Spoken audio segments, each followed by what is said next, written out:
which says, "This is Africa. I am the king of the beasts."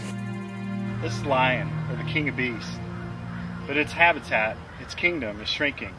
So how long can it keep its throne? So I went to Kenya to find out a little more about the current situation of the lion. The lion's one of the most loved animals in the whole world. Well, not by this guy or this guy. But I first wanted to know, what is so intriguing about this animal? Of its ferocity, its majesty, and it's a symbol of power, it's a symbol of strength. It shows how wild, how dangerous, how strong, and also how beautiful at the end of the day a single animal is. I think it's normal for any man to have a natural fear of this animal. I mean, after all, it can eat us. What are the biggest problems facing this animal? All over Africa, your biggest problem is the wildlife conflict, livestock. As population's growing, land areas are getting smaller and smaller.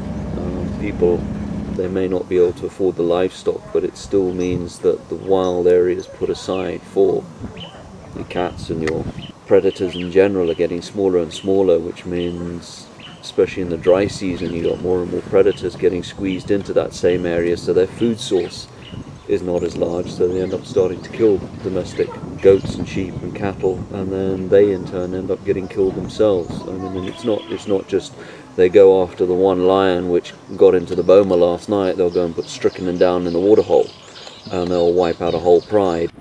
And then you have local tribes like the Maasai, who once hunted the lion, but now are protecting it.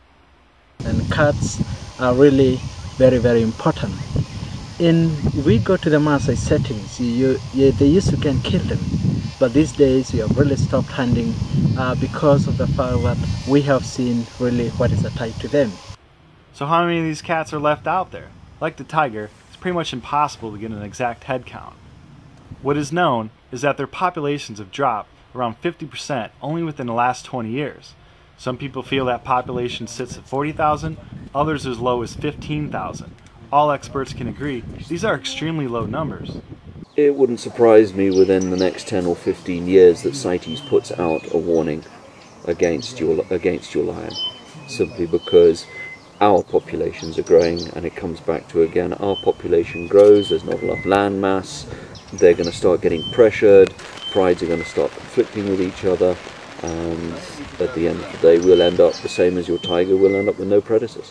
As soon as you've lost your master predator, your wild herbivore population is going to increase dramatically because there's nothing to keep that in check. And then on top of that, there's going to be a lot more poaching, there's going to be a lot more meat that's required on the market, and it'll spiral from there and just go downhill all the way.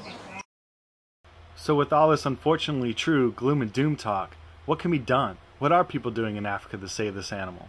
The only form of conservation we have for doing this is quite simply to form conservancies, form national reserves and parks, and just try and protect what we have left and try not to disturb their environment, which will allow them to breed and carry on normally. For a lot of people, a visit to their local accredited zoo or a nice accredited sanctuary like this is all they think they need to do to save a species like the lion. I also asked what they think about our programs. They are doing a good job, but it's not actually getting back to me here. It's protecting and keeping your lion numbers in captivity, but it's not helping me with my lion numbers here in the wild. So it seems as our programs may be educational and sometimes can raise funds for them. What's really needed is support directly right to these parks. If you see them really in their wild, you see how they behave from morning to the afternoon. It's really a very, very different thing altogether. So how does Kenya in Eastern Africa compare itself with places that are a little more controversial, like those in South Africa, where some parks still allow hunting of this vulnerable animal? We, unfortunately, here in East Africa will go the same way as Southern Africa, and we will end up fencing in another 15 or 20 years because of population explosion. People population explosion, that is, in agriculture. So this is a very serious situation. Although we may not all agree on how to save the lion, we do have to agree to save the lion. Please read the description in this video to find out more information about this animal. We just can't lose this great cat.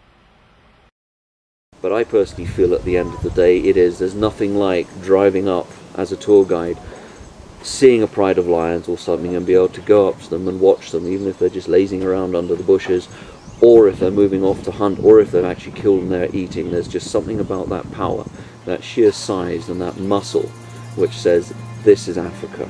I am the king of the beasts.